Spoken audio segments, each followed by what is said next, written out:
திருச்சிற்றம்பலம். தென்னாருடைய சிவனையை போற்றி, எந்நாட்டவர்க்கும் இறைவா போற்றி. திருமந்திரம் அன்புடைமைங்கிற தலைப்பில் திருமூலர் என்ன சொல்லியிருக்காருங்கிறத பார்க்கலாம். அன்பு சிவம் இரண்டென்பர் அறிவிலார், அன்பே சிவமாவது ஆறும் அறிகிலார்.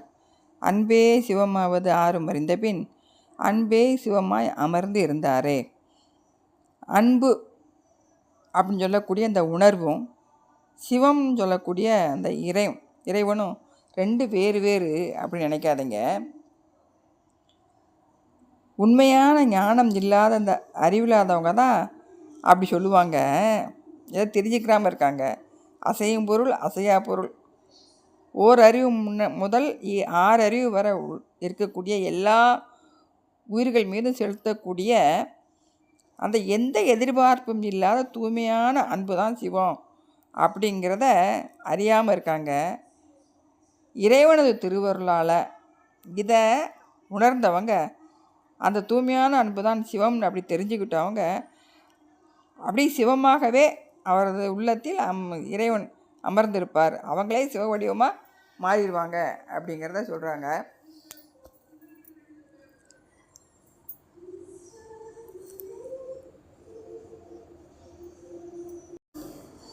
இந்த உயிர்களிடத்தில் செலுத்தக்கூடிய அன்பு இறைவனிடத்தில் செலுத்துறதுக்கு ஒரு தன்மையை நமக்கு உருவாக்கும்.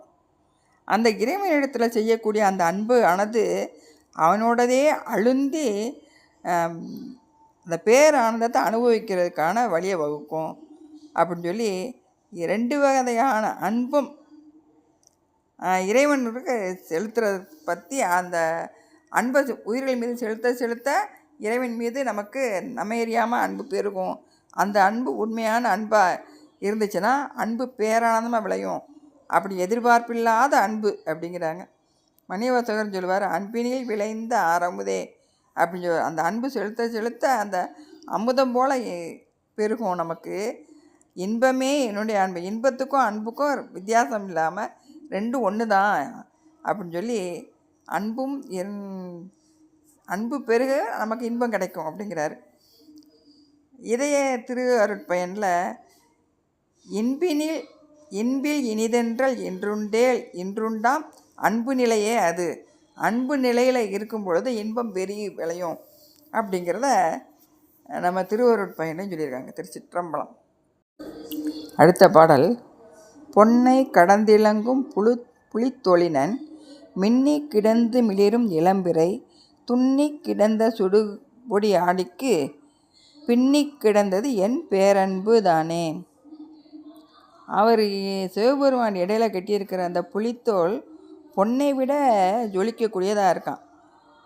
மின்னி கிடந்த மிளிரும் இளைப்புறைன்னு அவர் தலையில் சூடி இருக்கக்கூடிய அந்த பால் போன்ற வெள்ளை நிறத்தை உடைய சந்திரன், பிறைச்சந்திரன் மின்னுதான், அப்படியே ஜொலிக்குதான். சுடுகாட்டில் இந்த எரிந்த பின்னால் இருக்கக்கூடிய அந்த சூடான சாம்பல் பொடியை தனது திருமேனி பூரா பூசிக்கிட்டு இருக்கார். அதிலிருந்து இங்கே நடனம் ஆடக்கூடிய அந்த பெருமான் மேலே நான் செலுத்துகிற அன்பு, அதாவது திருமூலர் செலுத்துகிற அன்பு, இறைவன் என் மேலே கொண்ட அன்பு ரெண்டும் பின்னி கிடந்து இருக்கான். பின்னி கிடந்தது என் பேரன்பு தான். துண்ணி கிடந்த சுடுபொடி ஆடிக்கு பின்னி கிடந்தது என் பேரன்பு தானேங்கிறார். இறைவன் மீது செலுத்துகிற இவரோட அன்பும் இறைவன் இவர் மீது செலுத்துகிற அன்பும் பின்னி கிடக்கு அப்படின்னு சொல்லி சொல்கிறாரு.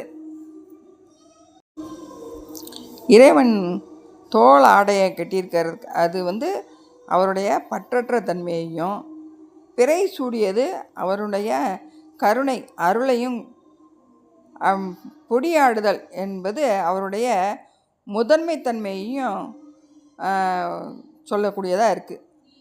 அவனே அன்பு செய்யக்கூடியவருக்கு உரியவன். அதாவது இறைவன் மீது அன்பு செலுத்த அவன் நம்ம மேலே காட்டக்கூடிய அன்பு ரெண்டும் பேர் அன்பாக பெருகி விளையும் அப்படிங்கிற சொல்லப்பட்டிருக்கு.